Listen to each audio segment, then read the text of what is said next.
Everyone says social media is a waste of time, but very few people talk about what it actually replaces in daily lives.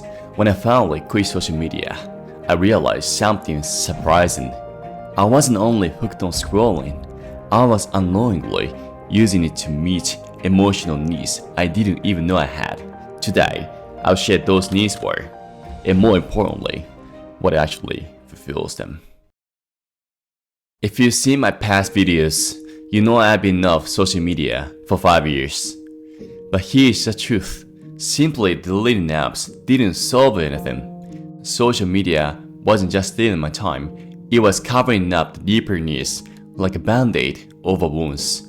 I used to think that dozens of birthday messages meant I had deep friendships.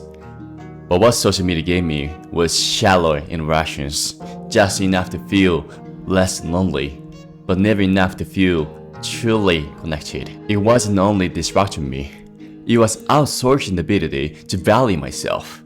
Each like, each comment, tiny hit of validation that drained my brain to depend on others for a sensible self-worth. And it wasn't just entertainment either. It became my way of avoiding discomfort. Instead of sitting with anxiety, boredom, or sadness, I would scroll to numb them. Here's the shocking part. When I quit, those needs didn't disappear, they became impossible to ignore. That's when the real work began. I had to learn to validate myself within. For so long, I believed my worth depended on numbers, likes, shares, followers.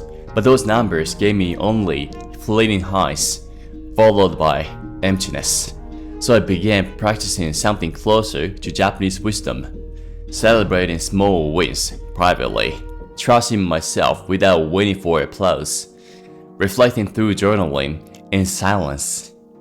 This shift taught me that true worth doesn't come from an audience, but from a quiet strength from knowing myself. Validation was only one piece.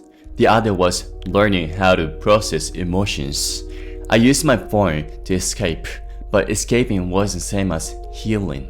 When I finally faced my feelings directly through journaling, meditation, and honest conversations with loved ones, I discovered something powerful, the ability to regulate emotions without outsourcing them to a screen.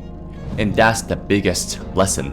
Once you understand what social media has been covering up, you realize meeting those needs for real isn't a quick fix, but it's the only way to truly satisfy. So ask yourself, when you open social media, what are you really seeking? Let me know your thoughts in the comments below, and I'll see you in the next one.